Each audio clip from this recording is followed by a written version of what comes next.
समय नदी की धार में सब बह जाया करते हैं, होते हैं कुछ लोग जो इतिहास बनाया करते हैं। चौपाल देख बड़ा सबड़ा भाया और बहना ने राम राम। भाया और बहना, आज से लगभग 130 बरस पहले जब भारत गुलामी की जंजीरा में जकड़ेड़ो हो और तमाम पश्चिम का देश भारत में रहबाड़ा का ताणी और भारत के प्रति एक छवि बना मिली ही वहाँ के मन में कि भारत अशिक्षिता को देश है, भारत गरीबा को देश है, भारत कमज़ोर और दबेड़ा को देश है। वो वक़्त शिकागो में एक विश्व धर्म सम्मेलन हुई हो और भारत से में प्रतिनिधि के रूप में एक युवा सन्यासी भाग लेवा गयो और वो युवा सन्यासी अपना भाषण की पहली ही लाइन सु जिसमें बोखियो का अमेरिका के भाइयों और बहनों, ये लाइन सु तमाम विश्व की जो आसोच ही उन्हें बदलवा पर मजबूर कर दियो और वहाँ की जो लाइन ही ये पर 5 मिनट तक तो तालियां पड़बो करी और एक लाइन से पूरा भारत में विश्व को पूरा भारत में और तमाम विश्व में भारत को डंको बजा दियो। स्वामी विवेकानंद माँ को नाम हो, परिव्राजक विवेकानंद, साधक विवेकानंद, तमाम तरह का गुणा ने लेर स्वामी विवेकानंद जो अपनी धर्म की यात्रा भारत को परचम पहराबा के ताणी करी। आज स्वामी जी पर आप चर्चा करवा के ताणी मैं इस स्टूडियो में 2 मेहमाना ने आमंत्रित कर यहाँ। आप हैं श्री गुरुचरण सिंह जी गिल साहब, आप पूर्व महाधिवक्ता हैं राजस्थान उच्च न्यायालय में, और दूसरी जो साधिका के रूप में, जीवन वृत्ति के रूप में जो स्वामी विवेकानंद केंद्र में अपनी सेवाएं दे रही हैं, प्रांजलि जी। दोनों मेहमानों को बहुत बहुत स्वागत है चौपाल कार्यक्रम में। सबसे पहले तो मैं दीदी था कहने के वो चाहूँ कि बा को बचपन को नाम हो नरेंद्र नाथ और बाद में जो माने जगत विख्यात हुआ बे स्वामी विवेकानंद के नाम से, तो थोड़ा सा वहाँ को जीवन परिचय के रूप में नरेंद्र सो और विवेकानंद बनवा की कोई बात है तो बताओ। स्वामी विवेकानंद के जीवन के अगर हम देखते हैं तो 3 भाग हम कर सकते हैं। एक तो उनका नरेंद्र नाथ दत्त यानी कलकत्ता का जीवन, दूसरा उनका परिव्राजक अवस्था का जीवन जब स्वामी विवेकानंद 4.5 वर्ष पूरे भारत को उन्होंने बहुत नज़दीक से देखा, और तीसरा स्वामी विवेकानंद जब एक कह सकते हैं कि हमारे सनातन धर्म के प्रचारक के रूप में वो जब यूरोप और अमेरिका में घूमे। तो इन तीनों भागों को हम देखेंगे तो ये नरेंद्र से विवेकानंद का जो प्रवास है वो हमारे ध्यान में आएगा। तो विवेकानंद जी का जो जिसको हम कह सकते हैं कि उनकी चारित्रिक पार्श्वभूमि है या उनके व्यक्तित्व का जो विकास है वो कलकत्ता में हुआ। उन्होंने देश को बहुत नज़दीक से जो देखा वो इन 4.5 वर्षों में जब वो परिव्राजक अवस्था में घूमे हैं। ऐसा कह सकते हैं कि श्री रामकृष्ण परमहंस ने उन्हें कहा था कि तुम्हें माँ का काम करना है, और वो कौन सी माँ है इसके बारे में स्वामी विवेकानंद के मन में निश्चय नहीं हो रहा था, क्योंकि पारिवारिक अवस्था भी उस समय उनकी इतनी अच्छी नहीं थी। उन्हें लग रहा था कि भुवनेश्वरी देवी की सेवा करनी है, या शारदा माँ जो संघ जननी है, श्री रामकृष्ण की पत्नी है, श्री लीला सहधर्मिणी है, उनकी सेवा करनी है, या ठाकुर जिसे माँ माँ कह रहे हैं वो काली माँ है, उनकी सेवा करनी है। लेकिन जब वो पूरे 4.5 वर्ष पूरे भारतवर्ष में घूमे तब उन्हें ध्यान में आया कि मुझे भारत माँ की सेवा करनी चाहिए, जो इन तीनों का सम्मिलित रूप है जी, और उससे भी बढ़कर है। और यह साक्षात्कार उन्हें कन्याकुमारी में हुआ। जैसे स्वामी विवेकानंद कहते हैं कि मुझे भारत के उस अंतिम शिला पर यह ध्यान में आया कि मेरे जीवन का उद्देश्य क्या है। और मैं ऐसा कहूँगी कि नरेंद्रनाथ दत्त का जन्म कलकत्ता में हुआ, स्वामी विवेकानंद का जन्म कन्याकुमारी। बहुत बहुत सुंदर बात कही है आपने। और देखो दूसरा विशेषज्ञ भी अपने बीच में है सिंह साहब, वहाँ का जो विचार है, वहाँ का जो उद्देश्य है, अगर आप जानना चाहो तो आप के रूप में बताओ चाहो। ऐसा है कि स्वामी जी का जो जीवन है, हम अगर उनको समझेंगे कि वो व्यवहारिक जीवन जीकर उन्होंने हमको बताया है। उन्होंने कोई नए सिद्धांत प्रतिपादित नहीं किए, बल्कि उन्होंने सारे विश्व को जो हमारा प्राचीन धर्म है, प्राचीन हमारी मान्यता है, वेद हैं, उपनिषद हैं, उनका जो सिद्धांत है, उनका जो जीवन दृष्टि है, वो लोगों को उन्होंने सामने रखा। और विशेष करके रखने के पीछे इनका उद्देश्य ये भी था कि भारत के बारे में भ्रामकता बहुत ज़्यादा थी कि शायद ये तो सपेरों का देश है, यहाँ तो ज्ञान का नहीं है। तो उन्होंने ना केवल रखा बल्कि इतना सुदृढ़ तरीके से रखा कि सारे विश्व ने उसको, उनके ज्ञान को अपना ज्ञान मान लिया। एक जगह संवाद में आता है कि एक महिला ने उनको कहा, जब उन्होंने संबोधन सुना, तो इसका मतलब आपका हिंदू धर्म सच्चा है। उन्होंने वो उक्ति बड़ी महत्वपूर्ण है। उन्होंने कहा कि केवल एक ही धर्म सच्चा नहीं है, सारे ही धर्म सच्चे हैं। और मैं हिंदू धर्म की एक बात इसलिए कहता हूँ कि ये सारे धर्मों को अपना ही मानता है।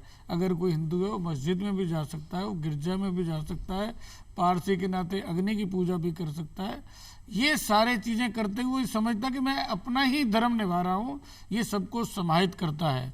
और आगे जो उन्होंने बात की कि भी हमको सहिष्णु शब्द कहकर ना केवल मान लीजिए, क्योंकि मैं इसलिए कह रहा हूँ कि जो शिकागो का जो सम्मेलन था उसमें जो थीम, सेंट्रल थीम बोलते हैं, वो सहिष्णुता पर ही था। वो मैं अगली दौर में जब आपसे पूछेंगे उस पर विषय रखूंगा।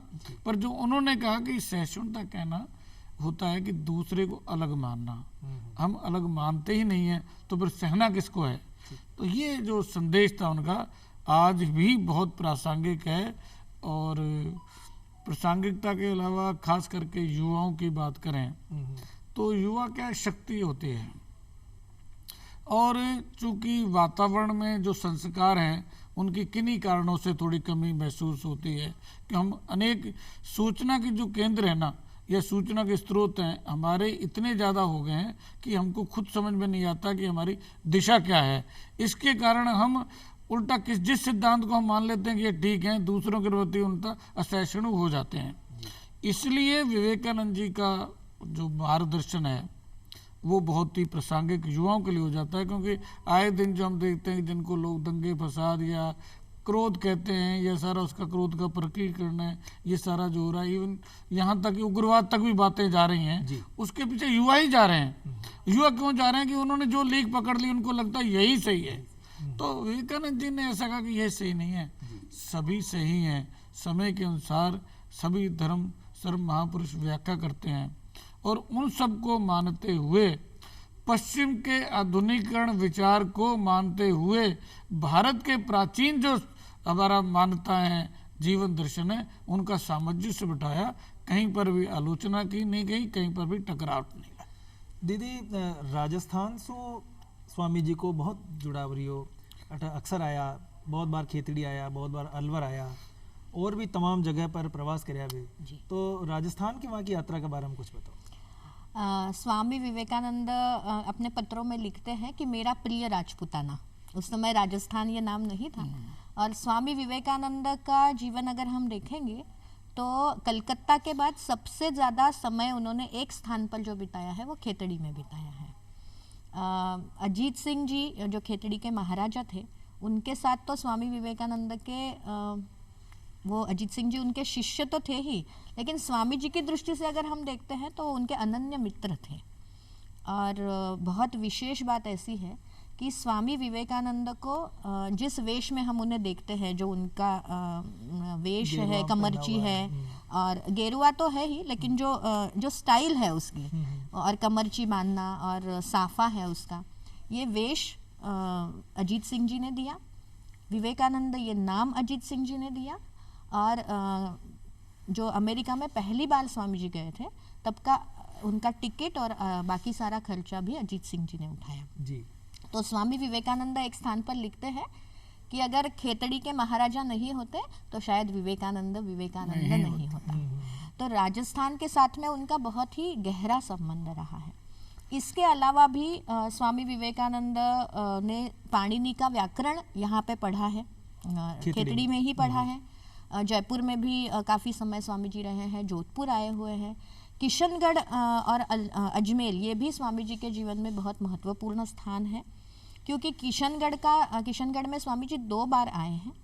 और जब भीषण अकाल पड़ा था तब स्वामी जी ने स्वामी अखंडानंद जो उनके गुरु भाई हैं उन्हें यहाँ भेजते हुए कहा कि इस अकाल को से लड़ने के लिए अगर बेलूर मठ की जगह बेचनी पड़े तो वो भी बेचो, लेकिन किशनगढ़ के जो रहिवासी है यहाँ के अकाल को लड़ने के लिए उनकी मदद करना ये अपना परम कर्तव्य है। बिल्कुल। तो इतना प्रेम स्वामी जी ने इस भूमि से किया है। जी और वो हमेशा कहते हैं कि ये वीरों की भूमि है। जी जी। तो ये बहुत महत्वपूर्ण बात है ऐसा मुझे। सिंह साहब, शिक्षा पर मां का कई विचार है, क्योंकि वहाँ को जो साहित्य है वो मैं युवा साथियों ने संबोधित करता हूँ, बहुत सारी बातें कही है कि प्रकार की शिक्षा ने वे चाहता कि भाई वो प्रकार की शिक्षा होती। पहले तो मैं जैसा कहा कि वो पहले जीते थे फिर कहते थे। वो बंगला के विद्वान तो थे ही क्योंकि मातृ भाषा थी, लेकिन हिंदी के, संस्कृत और अंग्रेजी की बहुत ही मूर्धन्य विद्वान थे। उन्होंने पहले अध्ययन किया, पर शिक्षा के बारे में जो उनका विचार है वो बड़ा महत्वपूर्ण है। बहुत कोटेशन है उनका महत्वपूर्ण कि भी शिक्षा का मतलब ये नहीं है हम कि सूचना तंत्र को मनुष्य के मस्तिष्क में घुसाएं, बल्कि उसके माध्यम से मनुष्य के अंदर जो मस्तिष्क में ज्ञान भरा है उसको manifestation of the knowledge inner sites, उसको हम बाहर लाएं। ये शिक्षा का मंत्र होना चाहिए। कि हम क्या होता है कि आज के समय शिक्षा बच्चों को इतना पढ़ा दिया जाता है कि सूचनाओं का तंत्र उसके दिमाग में कई बार कंफ्यूज भी हो जाता है। जैसे मैंने आपको कहा कि युवा आते आते कई बार भ्रमित भी हो जाता है। उन्होंने कहा कि अंदर से हमारे अंदर सब कुछ है, उसको हमने पैदा करना, प्रकटीकरण करना है। तो ज्ञान जो अंदर है उसका प्रकटीकरण करना है, क्योंकि वो आत्मा और परमात्मा के सिद्धांत को ना केवल सुदृढ़ थे मन में, बल्कि बहुत ही वैज्ञानिक तरीके से पश्चिम की उस समय के तात्कालिक जो तार्किक भाषा है, शब्दावली है, उसके हिसाब से बहुत सारी बातें वो समझाते थे कि भाई ईश्वर है या नहीं है। क्योंकि बहुत सारी डिबेट उनके सामने आई हैं, तो जिसमें भगवान उन्होंने कहा कि सबसे दया करते हैं, सबसे वो करते हैं। तो किसी ने पूछा कि भाई किसी कोई तो अमीर है, कोई गरीब है, कोई स्वस्थ है, कोई बीमारी है, ये कारण हो जाते हैं, तो भगवान अगर तो क्या पक्षपाती है क्या? उन्होंने कहा कि नहीं, ये पूर्व जन्मों का कारण है जी। तो किसी ने कहा कि पूर्व जन्म होते हैं क्या? किसी ने देखे तो नहीं। तो उन्होंने बहुत अच्छा उदाहरण दिया कि मैं आपके सामने अंग्रेजी बोल रहा हूँ और अंग्रेजी बोलते समय मेरे एक बार भी बंगला भाषा का कोई ख्याल नहीं आया, कोई शब्द भी नहीं आया, और आपने भी नहीं, मन में भी आएगा कि मैं बंगला में जानता हूँ। लेकिन जब मैं शांत चित्त से बैठूंगा तो वो सारी चीज़ें रहेंगी। इसलिए जब आत्म साक्षात करेंगे, ध्यान में जाएंगे, समाधि में जाएंगे, तो आपको पूर्व जन्म का भी ज्ञान हो जाएगा। तो इसलिए जो भारत का जो भूलते देखा जाए, जो हमारा भारत का जो दर्शन है, कर्म सिद्धांत है, वो पूर्व दर्शन पर आधारित है जी। इसलिए समाज में कहते हैं कोई करोगे बुरे जन्मों का फल मिलेगा, और कभी कष्ट आते हैं तो मन को सांत्वना देने के लिए ये होता है कि भाई आपको पूर्व जन्म का फल मिला है। इसी से कर्म सिद्धांत बना है। जी जी। तो उसकी उन्होंने पुष्टि की थी। सिद्धांता की बात करें दीदी, तो स्वामी जी सब प्रकार का मताना मानता हुआ भी, सब प्रकार का विचाराने आत्मसात करता हुआ भी, वहाँ को अद्वैत पर बहुत ज़्यादा झुकाव हो, क्योंकि अगर आपके वहाँ की किताबें पढ़ा तो अद्वैत पर बार बार कहता जी। वो अद्वैतवाद के वो खई हो के पीछे खई वहाँ को सोच हो खई वो चाहता है। स्वामी विवेकानंद का बहुत महत्वपूर्ण अद्वैत पर जो चिंतन हुआ है उसके बारे में अगर हम सोचेंगे तो स्वामी जी हमेशा कहते हैं कि भारत को अगर एक करना है तो आध्यात्मिक शक्तियों का एकत्रीकरण होना चाहिए। और हम जानते हैं कि छोटे छोटे पंथों के कारण हमारा देश बहुत सारे इसमें बट गया। तो स्वामी विवेकानंद ने दो प्रकार से ये बात कही।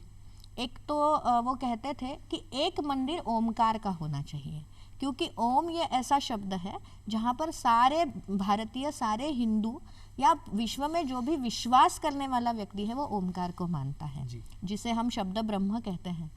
तो इसलिए स्वामी विवेकानंद हमेशा उनका एक स्वप्न रहा है कि एक ऐसा मंदिर हो जहाँ प्रत्येक व्यक्ति अपना समझ कर जाए और वहाँ केवल ओमकार की प्रतिमा हो। और जैसा हम जानते हैं कि स्वामी विवेकानंद का जो कन्याकुमारी का स्मारक है वहाँ केवल ओमकार लगा हुआ है। दूसरा एकदम भारत के शीर्ष स्थान पर हम कहेंगे तो मायावती का जो आश्रम है, जो स्वामी विवेकानंद ने अद्वैत आश्रम के नाम से ही बनाया। यानी पूरे भारत में जहाँ जहाँ रामकृष्ण मिशन है, जो स्वामी जी ने संगठन शुरू किया, वहाँ श्री रामकृष्ण की मूर्ति लगाई है, लेकिन अद्वैत आश्रम में श्री रामकृष्ण की मूर्ति भी नहीं है।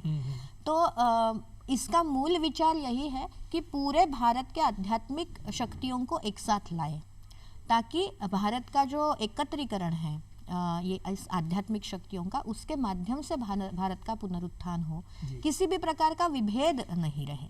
ये स्वामी जी की भावना थी।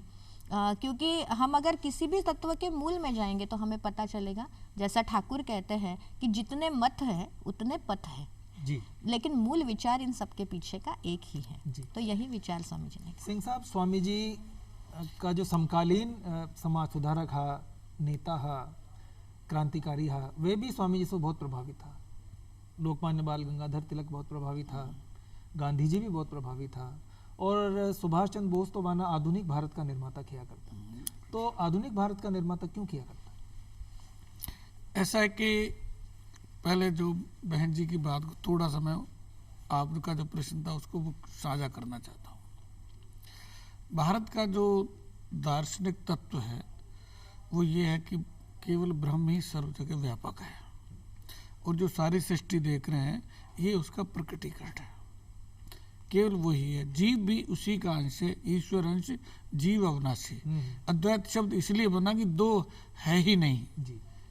सामान्यतः के धर्म में लोग मानते हैं कि एक जीव है, वो भक्ति मत जो जैसे चलता है कि वो जीव है, वो परमात्मा को प्राप्त करना चाहता है, तो वो कहते हैं कि नहीं आप ही ब्रह्म है, अहम ब्रह्मास्मि। उन्होंने सारा पुस्तक लिखी है सारी बात की ब्रह्मास्मि, है ना, तत्व कि आप भी वही हो, मैं जो हूँ वही आप हैं।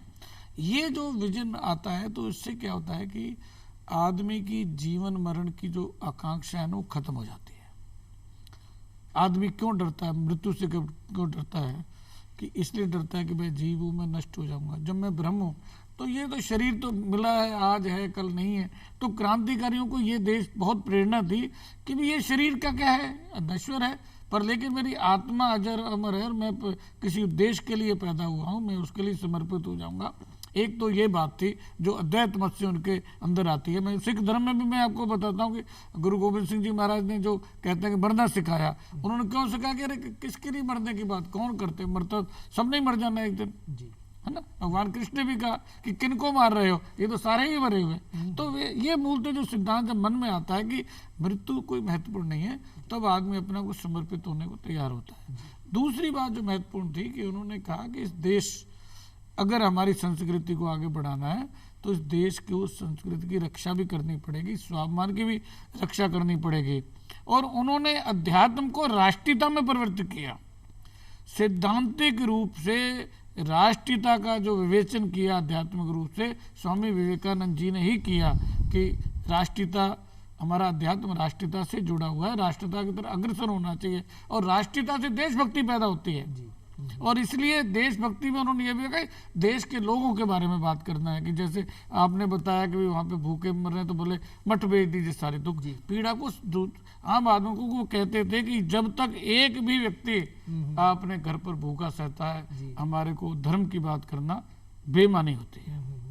जब तक मेरे देश का कोई अगर पशु पक्षी भी भूखा है तो मेरे लिए भोजन करना उचित नहीं है। ये इस तरह तो उससे सेवा का भाव पैदा होता है, और सेवा का भाव भी दया के रूप में नहीं, मेरा है। अद्वैत में कहता है कि जब वो भी ब्रह्म है मैं भी ब्रह्म हूँ, तो एक ब्रह्म भूखा सो रहा है और तो मैं कैसे सो सकता हूँ, बिना खाकर कैसे रह सकता हूँ। सिंह साहब, स्वामी जी के जितना भी चित्र अगर आप उपलब्ध है, आप देखा तो मैं एक वाक्य कोटेशन जरूर लिखेड़ी रहे, उठो जागो और लक्ष्य प्राप्ति तक मत रुको।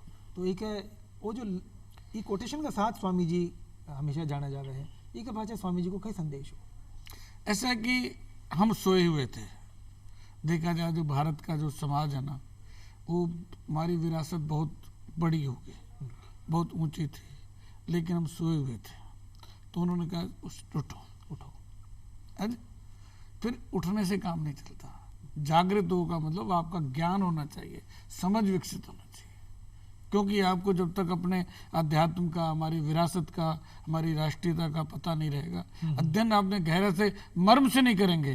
ज्ञान का मतलब हमारे भारतीय अवधारणा में जानना नहीं है केवल कि भी क्या नॉलेज का मतलब नहीं, उस मर्म को जब तक नहीं समझेंगे, भारत के अध्यात्म के मर्म को नहीं समझेंगे, उस तब तक आप फिर रास्ते में नहीं चल सकते। बिल्कुल। लेकिन जब आपको आगे हो जाए आलोक कि भी ये मार्ग है, फिर भाई आपको रुकना नहीं है, क्योंकि किसी ध्येय के लिए समर्पित होकर ही ये जीवन हमको जो मिला है वो किसी न किसी ध्येय को समर्पित होकर ही पूर्ण होना चाहिए।